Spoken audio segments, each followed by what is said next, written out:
حضور نے فرمایا من یحرم الرفق فقد حرم الخیر کلہ، جو شخص دل کی نرمی سے محروم ہو گیا وہ کل کے کل خیر سے محروم ہو گیا۔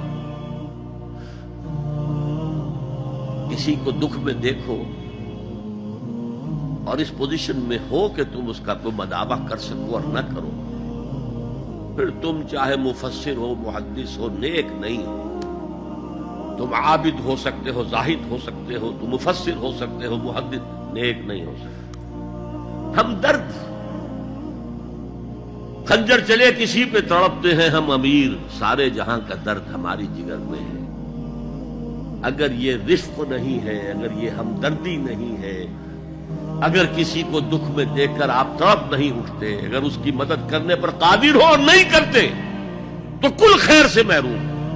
پڑھے جاؤ نمازیں اور تہجدیں، کچھ حاصل نہیں۔